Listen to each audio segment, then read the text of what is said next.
मराठा आरक्षणाची राजधानी आंतरवली सराटी येथे पुन्हा एकदा मनोज जरांगे पाटील आमरण उपोषणाला बसले आहेत।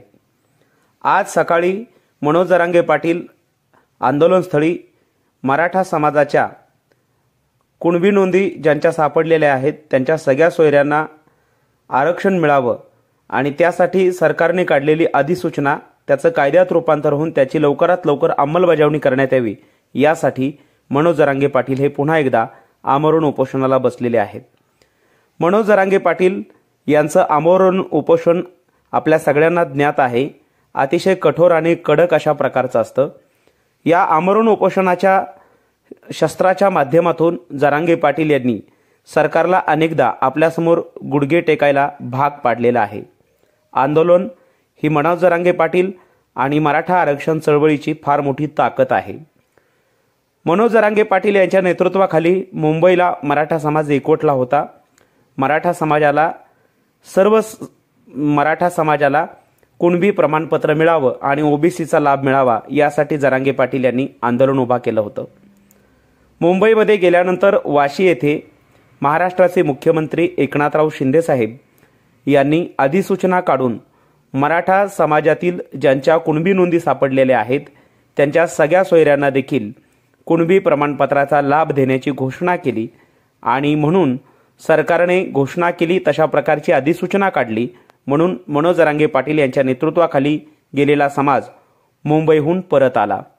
खरं म्हणजे त्याच दिवशी मराठा समाजाचा विजय झालेला आहे, परंतु या अधिसूचनेचं कायद्यात रूपांतर व्हावं आणि सगळ्या सोयऱ्यांना या ओबीसी आरक्षणाचा लाभ मिळावा आणि त्याची लवकरात लवकर अंमलबजावणी व्हावी यासाठी एक खबरदारीचा उपाय म्हणून आजपासूनच मनोज जरांगे पाटील आंतरवली सराटी येथे आमरण उपोषणाला बसले आहेत।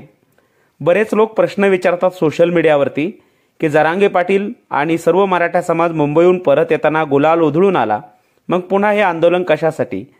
तर मराठा समाजाला सरकारने दिलेला शब्द, सरकारने काढलेली अधिसूचना आणि त्याची अंमलबजावणी व्हावी, कुठल्याही प्रकारचा दगाफटका होऊ नये आणि लवकरात लवकर सरसकट मराठा समाजाला सगळे सोयरे या शब्दाच्या माध्यमातून कुणबी प्रमाणपत्राचा अर्थात ओबीसी आरक्षणाचा लाभ मिळावा यासाठी मनोज जरांगे पाटील हे आंतरवली सराटी येथे पुन्हा एकदा आमरण उपोषणाला बसलेले आहेत। मनोज जरांगे पाटील आमरण उपोषणाला बसल्यामुळे मराठा समाजामध्ये एक अतिशय संवेदनशील असं वातावरण तयार झालेलं आहे। कारण मनोज जरांगे पाटील हे मराठा समाजाचे संघर्ष योद्धा आहेत। या संघर्ष योद्ध्याचं रूपांतर आता विजय योद्ध्यात व्हावं यासाठी सगळेजण सरकारच्या निर्णयाच्या प्रतीक्षेत आहेत। त्यामुळे सरकारने काढलेली अधिसूचना कायदेशीर दृष्ट्या हे आरक्षण टिकावं म्हणून मनोज जरांगे पाटील यांनी घेतलेली खबरदारी आणि मराठा समाजाने मनोज जरांगे पाटील यांच्यावर टाकलेला विश्वास सार्थ घडविण्यासाठी आता मनोज जरांगे पाटील यांनी हे अतिशय टोकाचं पाऊल उचललं आहे।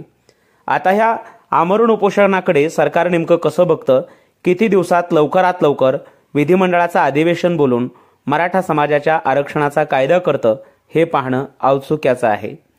काहीही झालं तरी मराठा समाजाचा मनोज जरांगे पाटील यांच्यावर प्रचंड मोठा विश्वास आहे आणि त्याच विश्वासाच्या सामर्थ्यावर पुन्हा एकदा मनोज जरांगे पाटील यांनी आंतरवली सराटी येथे आमरण उपोषण पुकारलं आहे आणि त्याची सुरुवात आज सकाळीच मनोज जरांगे पाटील यांनी सुरुवात केलेली आहे। चॅनल सबस्क्राइब करून बेल आयकॉन प्रेस करा। जय जिजाऊ, जय शिवराय।